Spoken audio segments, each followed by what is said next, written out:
Since my last video, I felt I was a bit too robotic and unnatural in the way I spoke, and that was because I was using a script, and that's something I don't usually do.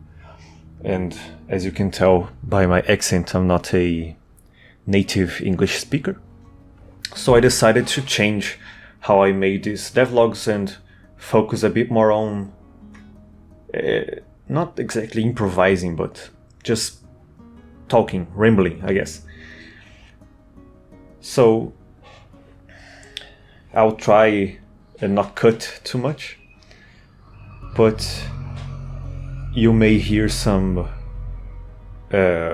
sounds, some background sounds.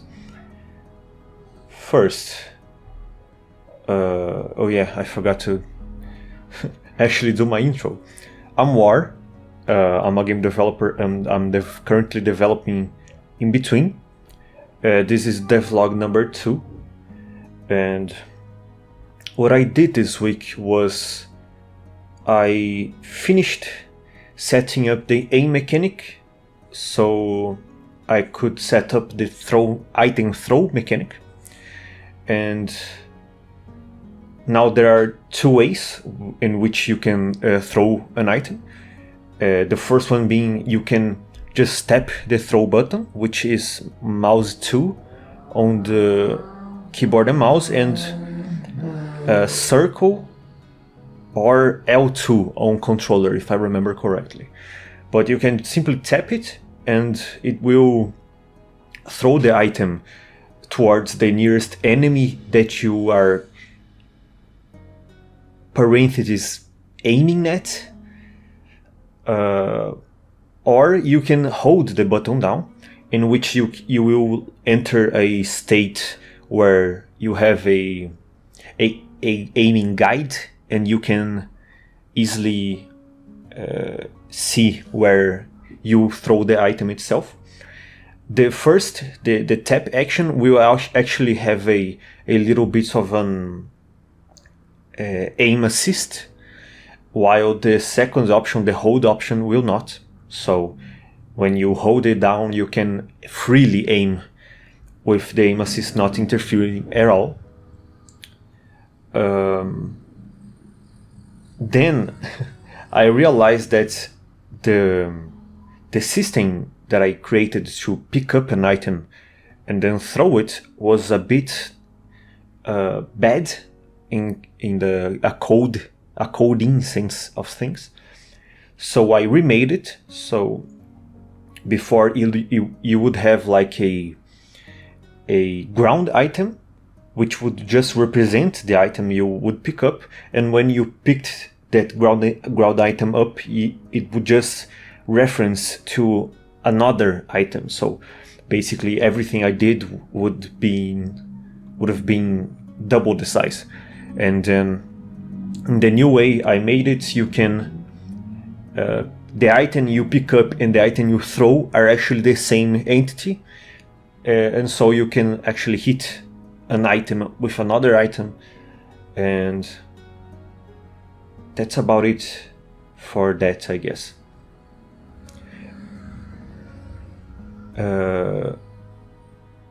Oh yeah, I was thinking, sorry. I also implemented a little mechanic to, if you throw an item and it hits a wall, it will just bounce, but if it hits an enemy, it will break, actually. So it kind of balances it out, creating this little fine line where you have to decide if you will keep an item to use it, or if you throw it and be able to, and you won't be able to pick it up again. Then the rest of the week I mostly optimized code. I felt like a lot of my code was a bit all over the place, so I got some static classes and inheritance and, boring stuff. And then I started to work on the usability of items. Now, what does that mean? Basically, if you have an item, the item will be able to be thrown, but in specific cases, the item will also be able to be used. Not all items can be used, but all items can be thrown. So basically, for example, a rock. You can pick up a rock and you can throw it. A rock really doesn't have any use. But a gun, for example, you can throw it, but you can also shoot. So that's its use factor. You can shoot it. So I started working on that, and I basically lost a bit of focus because I saw that I lost myself.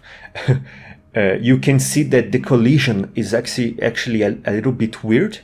If you saw gameplay before, you can see that sometimes entities actually go inside the ground or inside each other before actually bouncing out, and that was basically going to my head as I felt it was a bit unnerving and weird to see. So I decided to spend a bit of time to fix that, and I ended up spending the entire day on that because I couldn't for the life of me find what was the problem, basically what was causing it. And I scouted the entire internet looking for answers, and I couldn't find a single one. And then later, when I was basically in my knees crying for help, I actually created a new project and set it up this exact same way the current project works. And in the new project, it didn't have this problem. The collisions were working fine. And so that made me think that it was something I did. Something I did made it wrong, and I didn't know what. And after another hour or two, I found out that a physics system variable that was set to 0.001 was supposed to be set to 0.01. And that was it. The problem was fixed. And that was nerve-wracking, because I felt like I wasted so much time on that. But, you know, it is what it is, and it's fixed now, so happy days. And for the end of the week, I basically just fixed a bit of some bugs here and there. There was a little bug that would cause your aim to not line up with your mouse if you were to move and jump without moving your mouse at all. So the aim would just desynchronize, and you would be aiming basically at the angle in which you last moved your mouse in, which is a bit hard to understand, but it's fixed now, so everything's alright. So to round this week up, it was kind of a bummer in my opinion, because I felt like I lost a lot of time dealing with something that could be resolved in a couple seconds, not minutes even.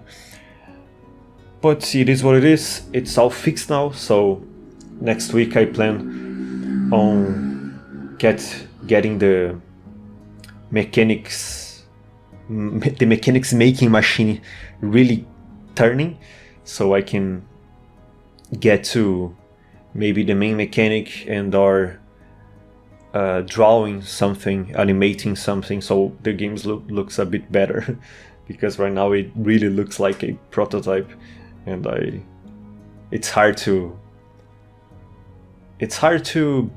not really believe in a game when it looks like that, but it feels amateurish, I guess. But it's just part of development in general, I guess. But yeah, that was it for this week. Follow me on Twitter I post daily there about the game. You can also join my Discord server, where we can chat a bit, a more one-on-one, I guess, direct connection or whatever. So that's it. Subscribe, follow me on Twitter, join the Discord. Be happy. Have a great weekend. I plan on posting this Friday, so if it is Friday, have a great weekend. And that's it.